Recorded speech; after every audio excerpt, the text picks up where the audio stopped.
Coming up, I'm going to share 3 of my favorite growth hacking strategies to revive a dying app.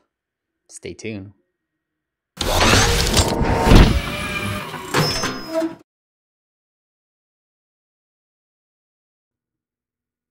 What is up, App Nation? It is Steve P. Young, back and better than ever to share 3 strategies to revive a dying app. Now, this is an excerpt that I pulled. I actually have 7 strategies, but it's part of an article I wrote for entrepreneur.com. I'll give you access to it, but if you want to check out that article, I'll share with you a link where you can check out all 7, but I'm going to take 3 of my favorite ones and share them with you in this very video. So let's get started. The first one is to revamp the designs. Now, if you've got a dying app that's sort of trickling in downloads and you really want to pump it up and get some real legitimate downloads, revive the designs. Now, what am I talking about? The icons, the screenshots. These are things that you should be thinking about already from day one. But if you've already launched, heck, you can just revive them. And I'm gonna share some resources. But I did this with one of my apps. When I launched this was a paid app, and I launched it as a completely black and white app. But I then hired a designer through 99 Designs, and I actually saw an increase in downloads. I started getting downloads. It was getting 0 downloads as a black and white app, but because I put some color into it, because I made it feel more lively, the code was the same, the gameplay was the same. It was a kids app, and just by doing the app, it literally became my best performing app. So I want to share another case study with you as well. This is a friend of mine, Rich Wagstaff, great friend of mine who's also in the mastermind, but he created this app. This is his app. It's called Guess the Footballer. Great app. You got to go check it out. Guess the Footballer. But it's a trivia app. Now, as you can see, he looked at the icons. Here's the old icon to the left, and to the right, you got the new icon. Now, if you ask me personally, hey, nothing's wrong with the old icon. But Rich wanted to run a test, and he changed the icon. I'll share the resource that he actually found the icon on, and I actually found a great icon on this resource as well. But look at these results. Literally doubled his downloads. I'm just pulling the App Annie data from this after changing it. And you can see where the icon change happened, and look at the performance. He did nothing else besides change that icon and literally doubled his downloads, right? And if you're looking for an affordable way to get an icon, let me share a great resource that Rich provided that I've used in the past as well. It's called dribble.com. It's dribble with 3 B's, dribble.com. You can search for an icon there. So football icon. I was looking for a camera icon. You can contact one of the designer directly through that site and then ask them, hey, have you sold this icon in the past? Because you want to see if somebody else is using it. If they haven't, ask them how much are they willing to sell it for. Usually you can get it for $100. I got one of my icons for $100 there. It was beautiful. And you get this rich 3D look that you wouldn't get. So dribble.com is the place to go. Number 2 strategy is to stink and just sell the app. Get rid of it, right? I know that's what I did with my educational portfolio. I just sold it. I think iOS 8 at the time was about to come out, and there was new iPhones, and I just didn't want to optimize it and change the graphics, increase the size all over again. So I just said, heck with it, I'm gonna sell it. And I've sold a couple of different apps through these different websites, and I'm gonna share with you how to do that if you wanna go down this path. So the first one is Flippa, and this is owned by the same company that owns 99 Designs. And I use this site to sell a couple of different smaller apps. But I love this site a lot, actually. It was a lot easier to use. And I'll give you some of the pros. So really easy to sell. And all I had to do was transfer the source codes. I kind of gave some data away in terms of how many downloads it was doing, what the revenues were like, but that's all I had to do. And when I sold it, when somebody bought it, it was just for a few $100s. I just had to say, here's the source codes. That's it. And then, the graphics are in the source codes, but that's it. That's all I had to do. Really, really easy. Now, as a con, if you're trying to buy an app on Flippa, I didn't have to share real data. You just sort of had to trust me on that. And I just remember it being really, really easy in terms of transferring over the source files. The other site that I use is Fliptopia. Now with Fliptopia, I felt like I had more interaction, more buyers interested in buying the app. I think if now this is just my opinion, I don't know for true. And plus it was a completely different app. This was where I sold the educational portfolio because I want to try a different site out than Flippa.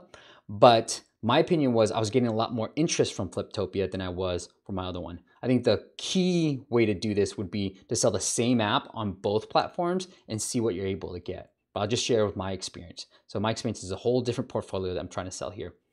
So with Fliptopia, it's very easy to list. As I'll put it up there. The thing was I had to connect my iTunes Connect. So the seller could see real data that said, hey, here are the downloads. Here are the ad revenues. Here's everything. So you could really trust the data that you see on Fliptopia. The bad part of Fliptopia is that it was a pain in the butt to transfer everything because a lot of my apps were really old. I had to find where all the graphics were, where all the source files were, everything. I had the source files, but in terms of the graphics, I had to get all the PSD, the Photoshop files, and send it over. So if you're gonna sell on Fliptopia, make sure you have everything ready to go. If you're unorganized like me, I had to go searching for it because they were so old that I had to go really looking for the PSDs. And some of them I couldn't really find them anymore. But that's sort of the cons of Fliptopia. And even if you're buying some apps, I think there's some really great apps on there too if you want to look for some. And the last resource I'll share with you, and I will link up in the show notes an interview I did with one of the founders, Eric Owens of App Business Brokers. But this is the same service that Chad Moretta used of the App Empire.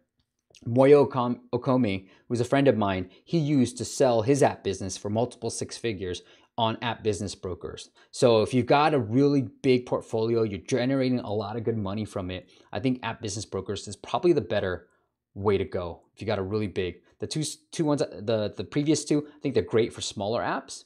But if you're looking for like six-figure exits, then I would use App Business Brokers because they're going to do all the legwork of finding the buyers, making sure they're legit, and then passing on all the different information that you need. So if you want to go through App Business Brokers, it's appbusinessbrokers.com. The tips that Moyo gave me was to have your business systemized, okay? Because these guys want to buy, the buyers on there want to buy a revenue generating machine. They don't want something where there's a lot of overhead. They have to control it. They have to manage it. They want to buy something where they can just say, it's automatic. Okay, here are the systems in place. It's all automatic. Everything's taken care of for you. The other thing is that Moyo said is if you have a marketing plan in place, it attracts buyers and shows them how they can grow. Hey, here's what I'm planning for the next year. Here's how I think you can grow in the next year. And having that in place to give them would really attract and show potential buyers that, hey, this is legit. This is still growing. Yes, it's making money. And if you just let it be, it'll still make money. But here's some ways where I think that you can grow it. So those are 3 sites. Let me just summarize.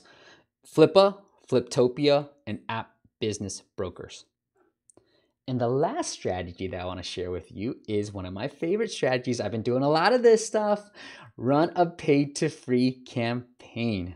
All right. In my last week's video, I shared with you a case that I did with one of my apps, Paintball Rush, and how I generated 14.5 thousand downloads and the impact on ASO from running that particular campaign. So let me just give you a brief overview why you should run it. Look, on average, anytime I've run it for my friends or for my clients, we see about 5,000 on the low end, and we've actually hit multiple 6 figures on the high end.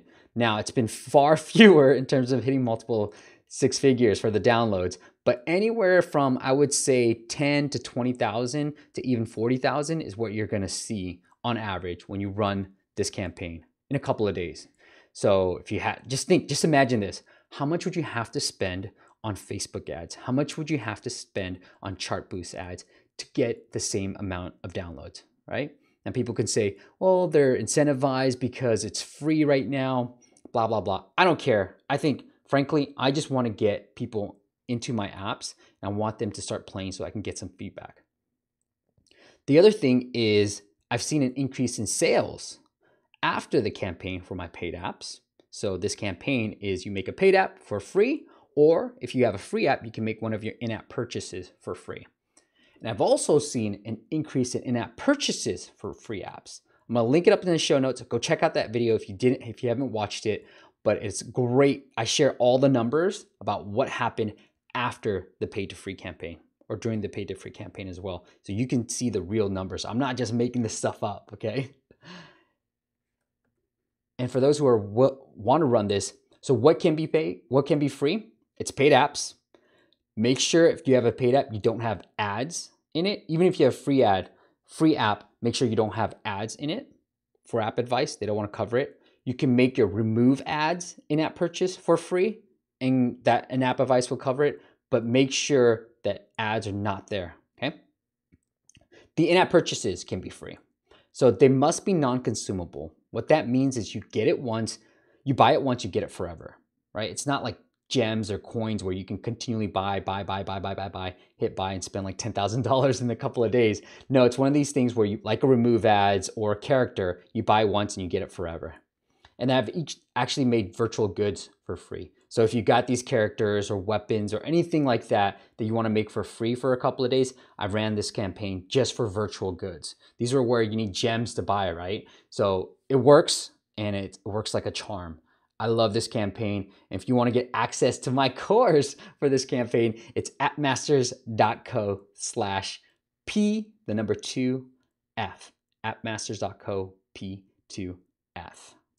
Okay, now, if you want to read the complete article, 7 strategies to help breathe life into your dying app, go to appmasters.co/revive. That's revive. And it will redirect you to my entrepreneur.com article. I'm trying to write a lot more on this site and trying to share all the case studies, all the things that I've learned through the app space on Entrepreneur and on appmasters.co. But this is to read all the 7 strategies. There's a lot more tips in there. Go to appmasters.co/revive. All right, guys, that's it for today. Thank you so much for your attention, and I'll see you next week's video. Bye.